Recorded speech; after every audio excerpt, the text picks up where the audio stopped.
Sun travels வடமாகாணத்தில் சட்டபூர்வமான அனுமதியுடன் இயங்குகின்ற visa consultants and ticket agent. உங்கள் பெறுமதியான கடவுச்சீட்டுகள், ஆவணங்கள் போன்றவற்றுக்கு பாதுகாப்பான அனுமதி பெற்ற நிறுவனம் சன் டிராவல்ஸ்.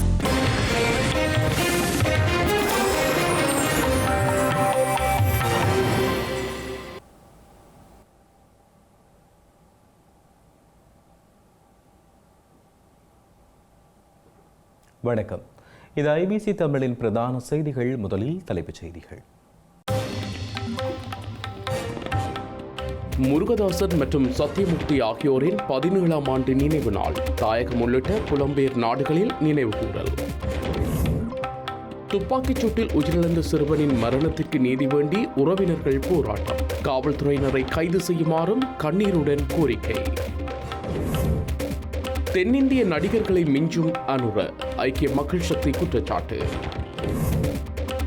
யாழ் நல்லூர் பகுதியில் தீவிரப்படுத்தப்பட உள்ள கண்காணிப்பு நடவடிக்கை. தவிசாளர் மயூரன் தெரிவிப்பு.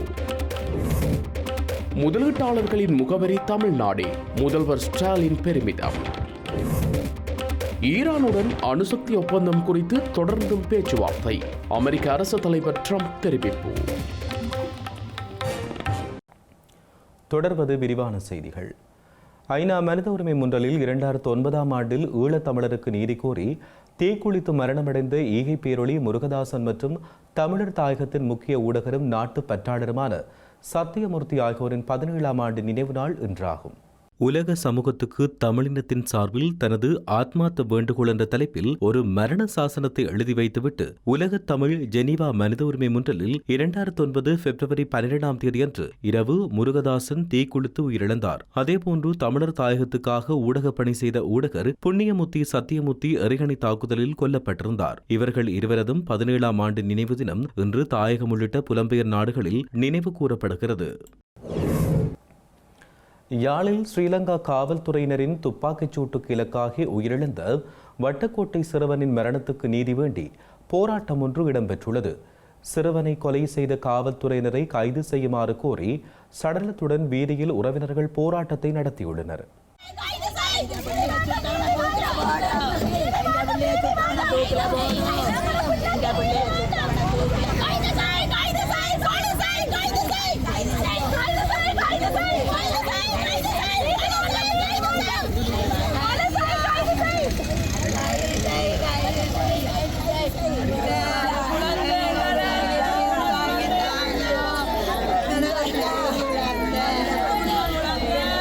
யாழ்ப்பாணம் மல்லைப்பட்டியில் வைத்து ஊர்காவல்துறை காவல்துறையால் சுட்டு படுகொலை செய்யப்பட்ட சிறுவனின் இறுதிக்கிரியைகள் இன்று வட்டுக்கோட்டை சித்தங்கடியில் உள்ள இல்லத்தில் நடைபெற்றுள்ளது. அதன்பின் பதாதைகளை தாங்கியவாறு சடலத்துடன் சென்ற உறவுகள் வீதியில் போராட்டம் நடத்தியுள்ளனர். கொலை செய்த காவல்துறையை கைது செய், காவல்துறை அராஜகம் தொடர்கிறது, சிறுவனின் தாய்க்கு நீதி வேண்டும் போன்ற கோஷமிட்டவாறு போராட்டத்தில் ஈடுபட்டனர். சிறுவனின் உடலம் நவாலி இந்து மயானத்தில் அடக்கம் செய்யப்பட்டுள்ளது.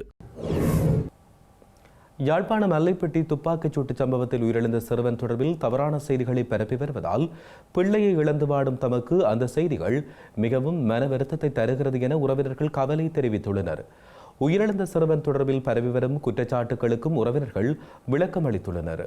வவுனியாவில் உள்ள ஒருவரிடம் சம்பவ தினம் நடந்த அன்று சிறுவன் பயணித்த வாகனத்தை பெற்றதாக உயிரிழந்த சிறுவனின் உறவினர்கள் தெரிவித்தனர். அன்று இரவு வேளை வேலணைக்கு செல்லும் போது உயிரிழந்த சிறுவனின் சிறிய தந்தையே வாகனத்தை செலுத்தி சென்றார் என்றும், ஆள் நடமாட்டமற்ற வீதியில் வாகனத்தை தான் செலுத்தப் போவதாக கேட்டதால் வாகனத்தை கொடுத்ததாக உறவினர்கள் தெரிவித்தனர். காவல்துறையினர் மறித்த போது நிற்காமல் ஓடியமை மாத்திரமே அவன் செய்த தவறென்றும் அதற்காக துப்பாக்கி பிரயோகம் மேற்கொண்டு அவர் உயிரிழந்து விட்டதாக தெரிவித்துள்ளனர். அத்துடன் வட்டுக்கோட்டை காவல்துறை நிலையத்தில் உயிரிழந்த சிறுவன் தொடர்பில் காணப்படும் முறைப்பாடு தொடர்பிலும் உறவினர்கள் அளித்துள்ளனர். தமது காணி எல்லையில் நின்ற மரத்தை அயலவர்கள் வெட்டினர். அந்த மரத்தில் விறகுகளில் பாதியை எமக்கு தந்திருக்க வேண்டும். அதை அவர் தரவில்லை என்ற கோபத்தில் உயிரிழந்த தமது மகன் சில விறகுகளை தூக்கி காணிக்குள் போட்டார். அது தொடர்பில் அந்த காணி உரிமையாளர் வட்டுக்கோட்டை காவல்துறை நிலையத்தில் முறைப்பாடு செய்ததாக விளக்கம் அளித்தனர். தற்போது தமது உயிரிழந்த மகன் தொடர்பில் ஊடகங்களில் வந்த செய்திகள் தொடர்பில் வட்டுக்கோட்டை காவல்துறையிடம் விசாரித்த போது அந்த ஒரு முறைப்பாட்டை தவிர வேறு எந்த முறைப்பாடும் இல்லை என்று கூறியதாக குறிப்பிட்டனர். இவ்வாறான நிலையில் மகனை இழந்து வாடும் தமக்கு ஊடகங்களில் வெளியாகும் செய்திகள் மிக வேதனை அளிப்பதாக அவர்கள் தெரிவித்தனர். தென்னிந்திய நடிகர்களை விடவும் ஸ்ரீலங்காவின் ஜனாதிபதி அனுரகுமார திசாநாயக்க நடிக்கிறார் என குற்றம் சுமத்தப்பட்டுள்ளது.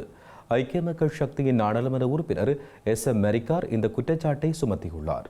ஸ்ரீலங்கா ஜனாதிபதி அனுரகுமார் திசாநாயக்க நேற்று நுவரெலியா விஜயம் செய்தமை தொடர்பான காணொளிகள் இணையதளத்தில் பகிரப்பட்டன. குறிப்பாக தேயிலை கொழுந்து பறிக்கும் பெண்களை அவர் நேரடியாக தேயிலை தோட்டத்திற்கு சென்று சந்தித்திருந்தார். ஜனாதிபதியின் இந்த நடவடிக்கை தொடர்பில் ஊடகங்கள் SM அரிக்காரிடம் கேள்வி எழுப்பின. இதன்போது ஜனாதிபதி அனுரகுமாரவின் நடிப்பிற்கு தென்னிந்திய நடிகர்களால் கூட ஈடு கொடுக்க முடியாது என்று அவர் தெரிவித்தார். ஜனாதிபதி ஒரே ஒரு விடயத்தை மட்டும் மறந்துவிட்டார் என்றும் பெருந்தோட்ட லயன் அறையொன்றுக்கு சென்று சாப்பிடும் காட்சிகள் மட்டும் எடுக்கப்படவில்லை என்றும் SM அரிக்கார் இதன்போது குறிப்பிட்டுள்ளார். ஸ்ரீலங்கா பாதுகாப்பு பிரதியமைச்சர் மேஜர் ஜெனரல் அருண் ஜெயசேகர மற்றும் சவுதி அரேபியாவின் பாதுகாப்பு பிரதியமைச்சர் இளவரசர் அப்துல் ரஹ்மான் பின் அயாஃப் அல் முக்ரின் ஆகியோருக்கிடையில் சந்திப்பொன்று இடம்பெற்றுள்ளது. இதன் பொழுது பாதுகாப்பு துறையில் நவீன தொழில்நுட்ப முன்னேற்றத்துடன் இணையாக முன்னோக்கி செல்வதன் முக்கியத்துவத்தை இரு தரப்பினரும் வலியுறுத்தியுள்ளனர்.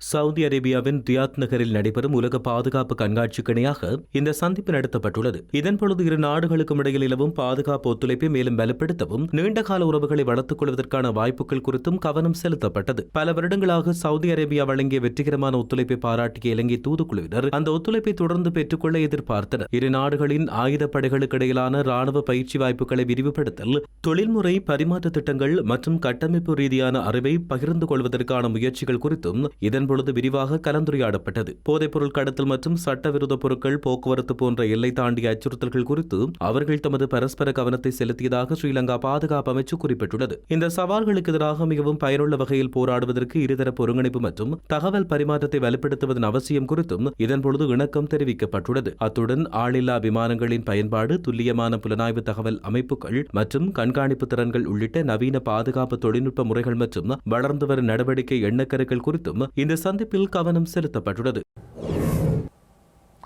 யாழ்ப்பாணம் நல்லூர் பிரதேச சபை பிரிவுக்குட்பட்ட பகுதிகளில் குற்றச்செயல்களை குறைக்கும் நோக்கில் மேலும் பல கண்காணிப்பு ஒளிப்பட கருவிகள் பொருத்துவதற்கு நடவடிக்கை மேற்கொள்ளப்பட உள்ளதாக பிரதேச சபையின் தவிசாளர் மயூரன் தெரிவித்துள்ளார். ஏற்கனவே வீதிகளில் பொருத்தப்பட்டிருக்கும் கண்காணிப்பு ஒளிப்பட கருவிகள் மூலம் நல்லூர் பிரதேச சபையின் ஆளுகைக்குட்பட்ட பிரதேசங்களின் பொது இடங்களில் கழிவுகளை கொட்டுகின்ற செயற்பாடுகள் வெகுவாக குறைவடைந்துள்ளதாகவும் அவர் குறிப்பிட்டார். யாழ்ப்பாணம் நல்லூர் பிரதேச சபையின் ஆளுகைக்குட்பட்ட பிரதேசங்களில் பொது இடங்களில் கழிவுகள் கொட்டப்படுவதை தடுக்கும் முகமாக முதல்கட்டமாக அதிக அளவில் கழிவுகள் கொட்டப்படுகின்ற 11 பொது இடங்களை அடையாளப்படுத்தி அங்கு கண்காணிப்பு கேமராக்கள் பொருத்தப்பட்டு கழிவு கொட்டுவோர் அடையாளப்படுத்தப்பட்டு அபராதம் அறவிடப்படும் பணிகள் நல்லூர் பிரதேச சபையால் தொடர்ச்சியாக மேற்கொள்ளப்பட்டு வருகிறது. இதன் மூலம் நல்லூர் பிரதேச சபையின் ஆளுகைக்குட்பட்ட பிரதேசங்களில் பொது இடங்களில் கழிவுகளை போடுகின்ற செயற்பாடுகள் வெகுவாக குறைவடைந்துள்ளது. இவ்வாறான செயற்பாட்டுக்கு நல்லூர் பிரதேச சபைக்கு தொடர்ந்து ஒத்துழைப்பு வழங்கி வரும் நல்லூர் பிரதேச செயலகம், மோட்டார் போக்குவரத்து திணைக்களம், இலங்கை மின்சார சபை மற்றும் கிராம சேவையாளர்கள் அனைவருக்கும் நல்லூர் பிரதேச சபையின் தவிசாளர் மயூரன் நன்றிகளை தெரிவித்தார். கடந்த 5 மாத காலப்பகுதிக்குள் 4,20,000 மேல் தண்டப்பணம் நல்லூர் பிரதேச சபைக்கு வருமானமாக கிடைத்துள்ளதாக அவர் குறிப்பிட்டார். இவ்வாறு கண்காணிப்பு கேமராக்கள் பொருத்தப்பட்டு அபராதம் விதிக்கப்படும் செயற்பாடுகள் மேற்கொள்ளப்படுகின்ற போதிலும் பொது இடங்களில் சிலர் கழிவுகள் வீசும் செயற்பாடுகளை நிறுத்தவில்லை என்றும் தவிசாளர் சுட்டிக்காட்டினார். காலத்தின் தேவை கருதி இந்த செயற்பாட்டை முற்றிலும் நிறுத்துவதற்குரிய கடுமையான நடவடிக்கைகளை எடுக்கும் பொருட்டும் மேலும் பல கண்காணிப்பு கேமராக்களை பொருத்தும் நடவடிக்கை நல்லூர் பிரதேச சபை மேற்கொள்ள உள்ளதாக அவர் குறிப்பிட்டார். இலங்கையின் முதலாவது குரங்கு தடுப்பு மற்றும் பராமரிப்பு மையத்தை மாத்தளை மாவட்டத்தில் உள்ள கழுகங்கை நீர்த்தேக்கத்துக்கு அருகாமையில் நிர்மாணிப்பதற்கு ஸ்ரீலங்கா வனஜீவராசிகள் பாதுகாப்பு திணைக்களம் இடத்தை அடையாளம் கண்டுள்ளது. இந்த மையம் 150 ஏக்கர் பரப்பளவில் அமையப்பெறவுள்ளதாகவும் ஸ்ரீலங்கா வனஜீவராசிகள் பாதுகாப்பு திணைக்களம் அறிவித்துள்ளது. ஸ்ரீலங்கா வனஜீவராசிகள் பாதுகாப்பு திணைக்களத்தின் பரிந்துரைக்கிணங்க மாத்தளை மாவட்ட அபிவிருத்தி குழு இதற்கான ஒப்புதலை வழங்கியுள்ளதாக திணைக்களம் தெரிவித்துள்ளது. மாத்தளை நகருக்குள் புகுந்து பொதுமக்களுக்கு தொல்லை கொடுத்து வரும் குரங்கு கூட்டங்கள் பாதுகாப்பான முறையில் பிடிக்கப்பட்டு இந்த மையத்திற்கு மாற்றப்பட உள்ளன. இவை மீண்டும் காடுகளுக்குள் தப்பிச் செல்வதை தடுக்கும் பலமான பாதுகாப்பு வேலிகள் அமைக்கப்பட உள்ளன. குரங்குகளின் எண்ணிக்கையை கட்டுப்படுத்துவதற்காக பெண் குரங்குகளின் கருப்பையில் சிறியளவான கருத்தடை வளையங்களை பொருத்தும் நவீன மருத்துவ முறை பயன்படுத்தப்பட உள்ளது. ஒவ்வொரு மாகாணத்திற்கும் ஒரு தடுப்பு மையம் வீதம் நாடு முழுவதும் 9 மையங்களை நிறுவ திட்டமிட்டுள்ளதாக வனஜீவராசிகள் பாதுகாப்பு அதிகாரி சமத் லக்ஷ்மன் பெரேரா தெரிவித்தார். தமிழ்நாடுதான் முதலீட்டாளர்களின் முதல் முகவரி என தமிழக முதல்வர் மு.க. ஸ்டாலின் தெரிவித்துள்ளார்.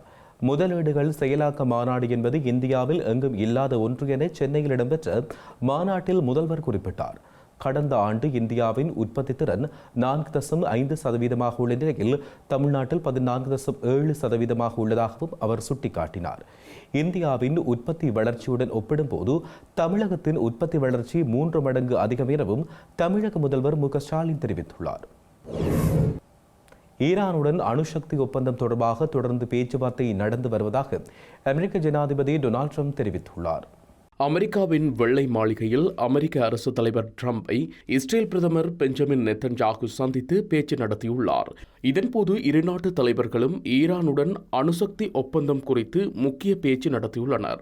சந்திப்பை தொடர்ந்து இரு நாட்டு தலைவர்களுக்கும் இடையிலான மிகப்பெரிய உறவுகள் தொடரும் எனவும் ட்ரம்ப் குறிப்பிட்டுள்ளார். ஈரானுடனான பேச்சுவார்த்தைகள் ஒரு ஒப்பந்தத்தை நிறைவேற்ற முடியுமா இல்லையா என்பது குறித்து ஆலோசித்தோம் எனவும் அவர் வெளியிட்டுள்ள அறிக்கையில் குறிப்பிட்டுள்ளார். ஒப்பந்தம் மேற்கொள்ள வேண்டும் என்ற விருப்பத்தை பிரதமரிடம் தெரிவித்துள்ளதாகவும் முடியாவிட்டால் விளைவுகளை சந்திக்க வேண்டி இருக்கும் என்பதை சுட்டிக்காட்டியுள்ளதாகவும் அவர் தெரிவித்துள்ளார். அத்துடன் காசாவில் ஏற்பட்டுள்ள மிகப்பெரிய முன்னேற்றம் குறித்து விவாதித்துள்ளதாகவும் அரசு தலைவர் ட்ரம்ப் கூறியுள்ளார். செய்திகளின் நிறைவாக மீண்டும் தலைப்புச் செய்திகள். முருகதாசன் மற்றும் சத்தியமூர்த்தி ஆகியோரின் 17ஆம் ஆண்டு நினைவு நாள் தாயகம் உள்ளிட்ட புலம்பெயர் நாடுகளில் நினைவுகூரல். துப்பாக்கிச் சூட்டில் உயிரிழந்த சிறுவனின் மரணத்திற்கு நீதி வேண்டி உறவினர்கள் போராட்டம். காவல்துறையினரை கைது செய்யுமாறும் கண்ணீருடன் கோரிக்கை. தென்னிந்திய நடிகர்களை மிஞ்சும் அனுர ஐக்கிய மக்கள் சக்தி குற்றச்சாட்டு. யாழ் நல்லூர் பகுதியில் தீவிரப்படுத்தப்பட உள்ள கண்காணிப்பு நடவடிக்கை தவிசாளர் மயூரன் தெரிவிப்பு. முதலீட்டாளர்களின் முகவரி தமிழ்நாடே முதல்வர் ஸ்டாலின் பெருமிதம். ஈரானுடன் அணுசக்தி ஒப்பந்தம் குறித்து தொடர்ந்தும் பேச்சுவார்த்தை அமெரிக்க அரசு தலைவர் ட்ரம்ப் தெரிவிப்பு. இத்துடன் ஐபிசி தமிழின் பிரதான செய்திகள் நிறைவு பெற்றன. உடனுக்குடன் செய்திகளை அறிந்து கொள்ள IBC தமிழ்.com என்ற எமது இணையதளத்தினை பார்வையிடுங்கள். வணக்கம்.